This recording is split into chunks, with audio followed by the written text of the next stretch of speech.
Hey viewer, my name is Parul and you are watching Mastery with Parul. If you are new, please subscribe my channel and press the bell icon right next to it.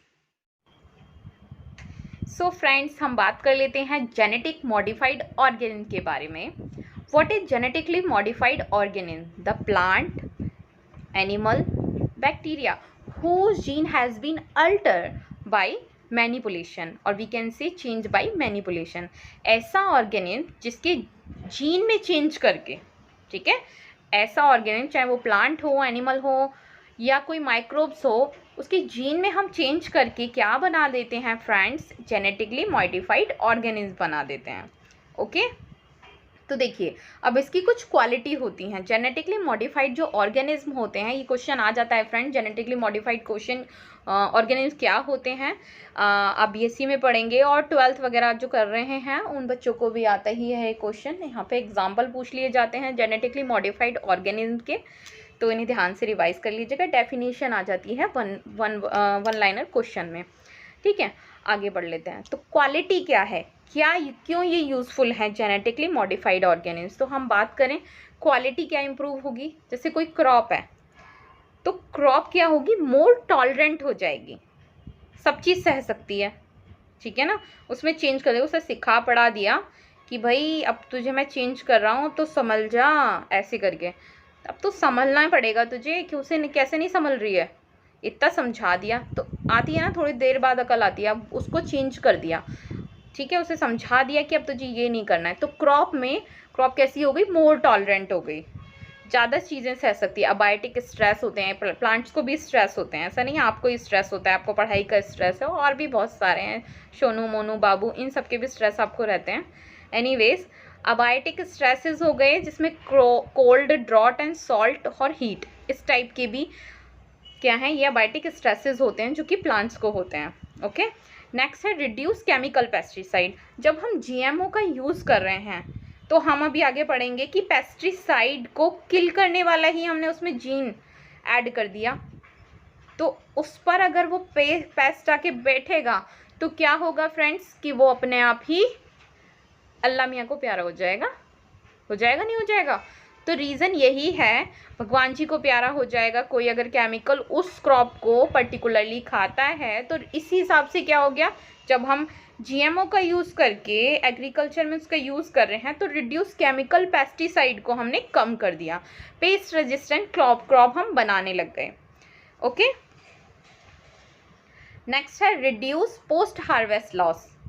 अब ऐसा तो है नहीं कि आपने फसल आज उगा ली और अगर अगले दिन ही वो ख़राब हो जाए तो किसान का मेहनत, यानी कि जितने भी ये फार्मर्स होते हैं, इनका मेहनत करने का कोई फ़ायदा नहीं रह जाएगा. अब जैसे टमाटो है, अभी हम आगे डिस्कस करेंगे. टोमेटो की एक वैरायटी ले लो. पहले क्या होता था कि टोमेटो को अगर कुछ ही जल्दी, बहुत ही जल्दी सड़ जाता था, वो ख़राब हो जाता था. लेकिन जैसे ही हमने उसके अंदर जीन डाल दिया तो अब क्या है, उसको काफ़ी टाइम तक रखा जा सकता है. ठीक है, तो रिड्यूस पोस्ट हार्वेस्ट लॉस, आपकी फसल जो है जल्दी से बर्बाद नहीं होती, ख़राब नहीं होती. Got it my point. Next है इंक्रीज मिनरल एफिशिएंसी. क्या कर रहे हैं हम? मिनरल की एफिशिएंसी को ही बढ़ा दे रहे हैं. ऐसा हो कि आपने कोई खाना खाया और उससे आपको आपकी मिनरल न्यूट्रिशन वैल्यू, आपकी मिनरल वैल्यू भी, मिनरल एफिशिएंसी भी उसकी बढ़ गई. ठीक है ना, जो प्लांट्स होते हैं वो रूट के थ्रू इनटेक करते हैं मिनरल्स का, तो अब हम क्या कर रहे हैं, उसमें मिनरल एफिशिएंसी को ही बढ़ा रहे हैं. कैसे? Improve soil fertility. सॉइल की फर्टिलिटी को इम्प्रूव करके हम मिनरल एफिशिएंसी को बढ़ा रहे हैं. Got it. नेक्स्ट है nutrition value of food. Increased nutrition value. Nutrition value कैसे? जैसे गोल्डन राइस है ना, गोल्डन राइस हमने ग्रो कराया. अब गोल्डन राइस की क्या खासियत है? उसमें विटामिन ए का जीन जो है हमने इंट्रोड्यूस करा दिया. ठीक है, गोल्डन राइस में, अब जो गोल्डन राइस बंदा खाएगा उसको विटामिन ए ऑलरेडी जा रहा है, वो खाए विटामिन वाली चीज़ें ना खाए. जैसे विटामिन किस में आपका? कैरेट, आइज़ के लिए अच्छा होता है विटामिन ए. आई से नाइट ब्लाइंडनेस, ऐसी डेफिशिएंसी नहीं होती, आप पढ़ चुके हैं 6th-7th क्लास में. एनीवेज, तो गोल्डन राइस अगर आप खा रहे हैं तो न्यूट्रिशन वैल्यू आपकी बढ़ रही है. तो हम क्या कर रहे हैं, जीएमओ के थ्रू किसी भी ऑर्गेनिज्म की, है ना, या जो भी हम प्रोडक्ट हम बनाना चाह रहे हैं, मार्केट में लाना चाह रहे हैं, उसकी जीएमओ के थ्रू हमने क्या कर दी, न्यूट्रिशन वैल्यू ही बढ़ा दी। तो अभी हमने क्या बात किया, जीएमओ कौन होते हैं, प्लांट, बैक्टीरिया, फंजाई, माइक्रोब्स, ठीक है, whose we can say who gene have been altered. Okay, तो अब ये चीज़ आपको समझ में आ गई। जीएमओ हमने बात कर ली, हमने क्या क्वालिटी बताई, क्यों यूज़फुल है जीएमओ। तो जीएमओ इसलिए यूज़फुल है कि रिड्यूस केमिकल पेस्टिसाइड, आपका इनको रिड्यूस कर देती हैं, कम से कम पेस्टिसाइड का यूज़ होता है, पेस्ट रेजिस्टेंट क्रॉप डेवलप की जाती है। और जो उनमें प्लांट्स में स्ट्रेस होता है, मैंने बताया था ना ऊपर कि प्लांट्स को भी स्ट्रेस होता है, cold, drought, salt and heat, इन सब से उनको भी स्ट्रेस होता है। तो मोल्ड टॉलरेंट, वो उसे सह सकती हैं फिर उस स्ट्रेस को, ठीक है। ऐसी हम क्रॉप जनरेट करते हैं। रिड्यूस केमिकल पेस्टिसाइड हमने बता दिया। पोस्ट हार्वेस्ट लॉस, जो फसल आपकी ग्रो कर जाती है उसके बाद होने वाले लॉस को भी हम कम कर सकते हैं।